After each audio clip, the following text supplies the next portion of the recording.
Thank you, everyone, for joining us for the first of two English sessions. I'm going to jump right into it.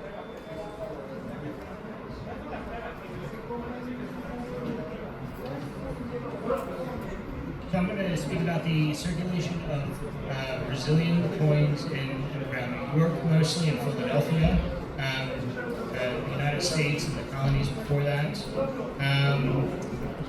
We didn't know what race were, so we had to kind of pre-monetize everything. We called them Joes and half-Joes based on the Brazilian emperor at the time. So that's why it's called Joes and half-Joes, the circulation of Brazilian gold in British North America.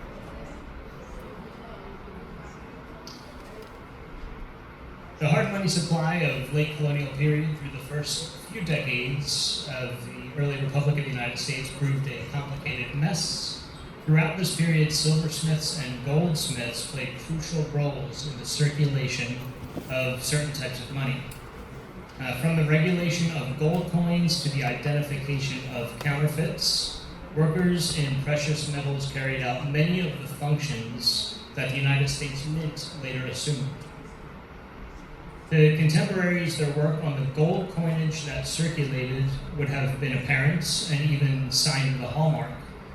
Since many of the coins that circulated in the British colonies eventually found themselves recoined into United States silver and gold coins, the extent to which they played a role is largely lost to present-day researchers.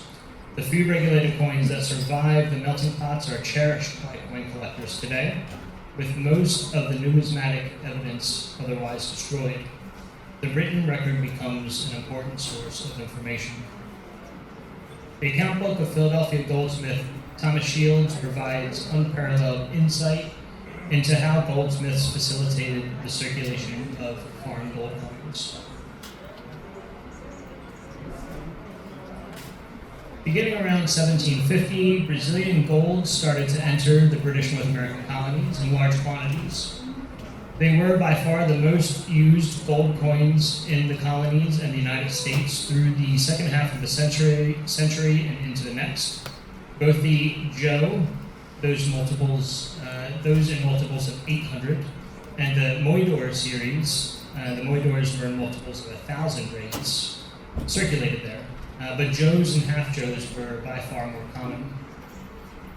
In the colonies, they were equivalent to $16 and $8, respectively. Because Brazilian coins were of one physical weight, but authorized on paper to circulate at a separate weight in the colonies, the weights of each coin often needed to be altered, either raised or lowered. Fresh Brazilian gold was far too heavy for circulation in North America, so they had to be lowered, while worn or clipped coins needed to be raised. Heavy and light coins could circulate without being regulated, but the process of weighing each gold coin and adding 3 pence per grain for heavier or deducing 4 pence per grain for lighter coins was laborious and allowed for the regulation to a standardized weight to ultimately be more efficient and convenient. A number of goldsmiths and silversmiths throughout the colonies were authorized to perform this necessary action. To date, 26 different metalsmiths are known to have regulated gold from 7 different cities, those being New York, Boston, Philadelphia, Norwich, Baltimore, Annapolis, and Charleston. Based on surviving examples, metalsmiths in New York and Philadelphia seem to have regulated more gold coins than in other cities. Here we actually see a money chart from the late 18th century New York that lists both moidors and half-Joes. To the left you can see them.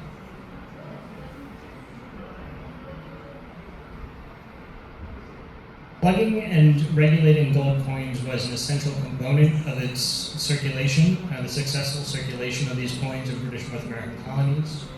Over time, as coins circulated from hand in hand and wore down, a calculable loss accrued for anyone who accepted them at full weight. One solution was to weigh the coins each time they passed hands to prove their value to the next recipient. But this took time, patience, and actually even defied the entire purpose for coins at all. Instead of constantly carrying a set of money scales, individuals often took their lightweight coins to goldsmiths to bring them back up to full weight. The process included an assay of the coin to determine its weight and fineness. The goldsmith then drilled a hole through the coin and added a gold plug of greater mass than what he had just removed. After checking its weight again, any extra metal was either filed or clipped away to bring the coin to its proper weight. Goldsmiths tended to favor one of these methods over another, and some even preferred to remove extraneous metal from a specific location on the coin. Many goldsmiths then placed their hallmark on the coin to attest to the accuracy of their work, either directly on the plug or overlapping portions of the plug and the original coin. To date, only one document is known to exist that discusses the plugging and clipping of Portuguese coins in North America. This is the account book of Philadelphia goldsmith Thomas Shields.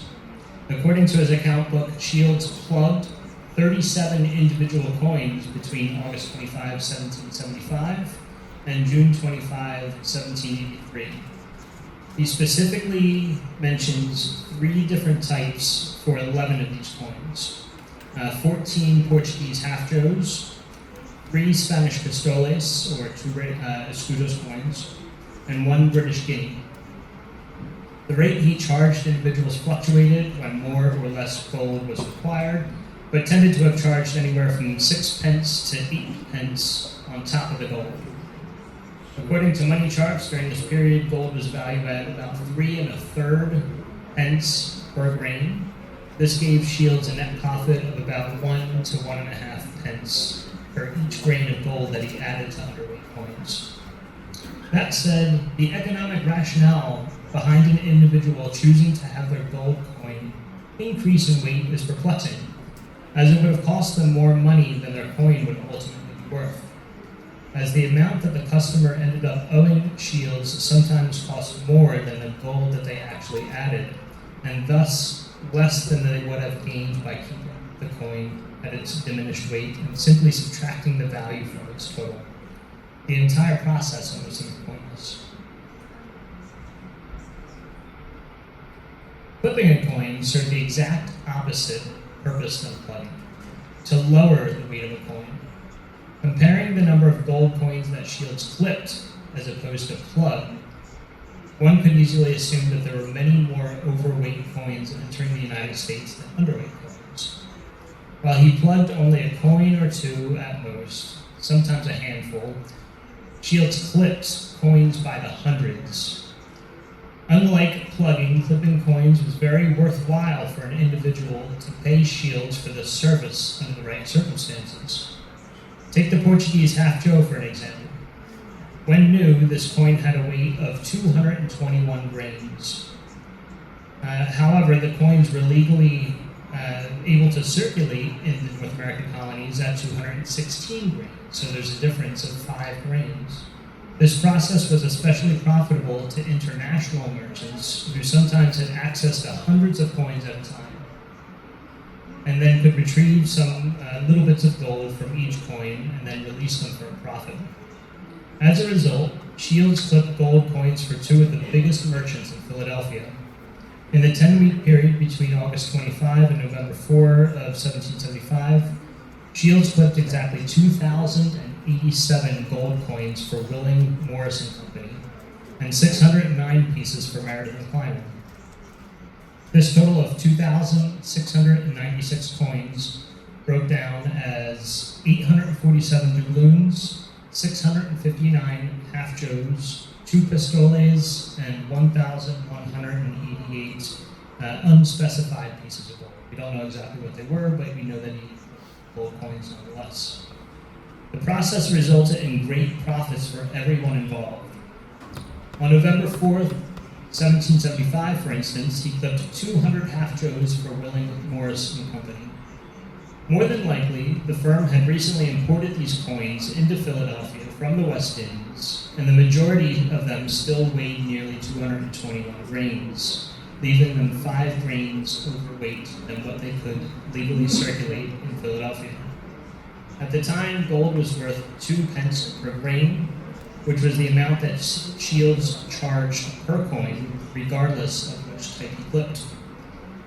For this job, Shields earned £1, 13 shillings, and 4 pence, for which he was paid in the gold clippings.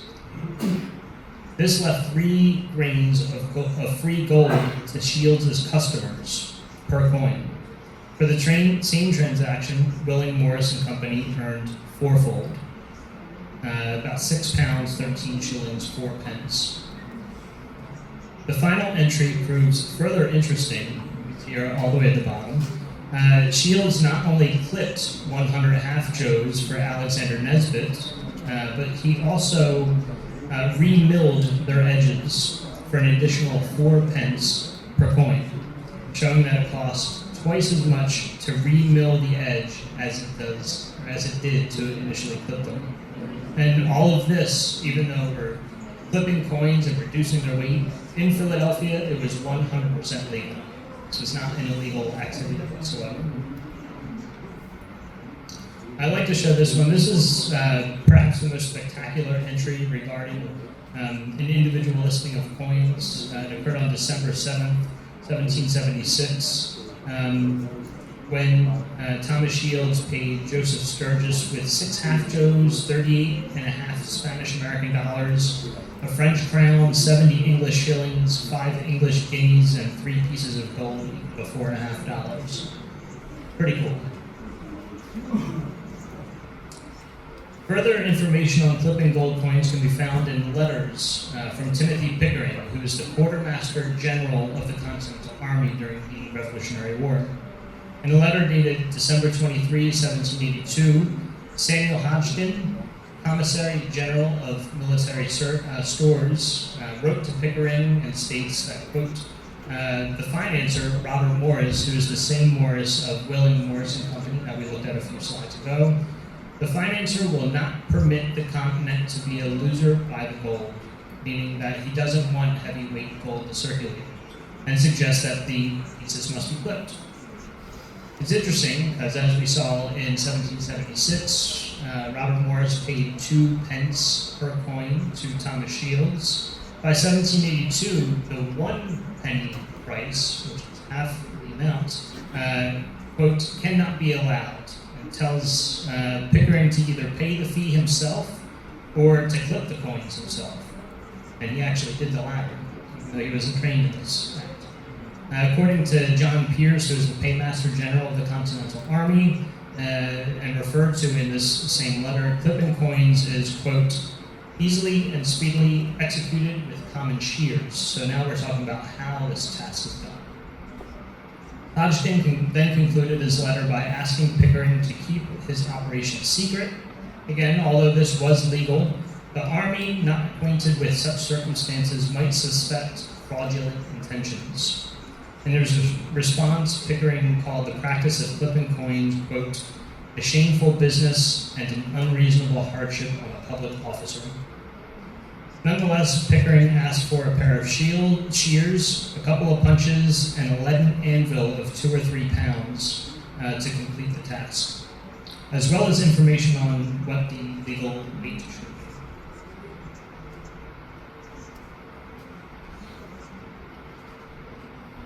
In conclusion, the regulation of gold coins was fundamental to their circulation in North America.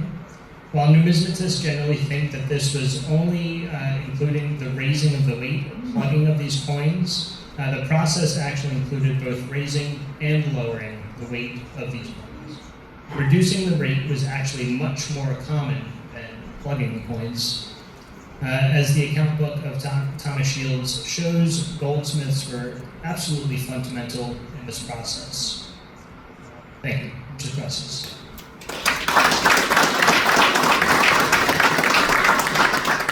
Thank you, Jess. Now we're going to have Lizelle talking of something about, how about that? Hispanic American silver coins. Okay, after Lizelle, we will have a little time to ask the presenters about their